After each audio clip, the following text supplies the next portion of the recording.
आजिकाली प्रति राज्यर राजधानी अच्छी nowadays every state has a capital.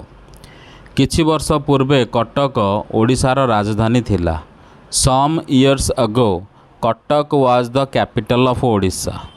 वर्तमान किंतु भुवनेश्वर आम राजधानी but now Bhubaneswar is our capital.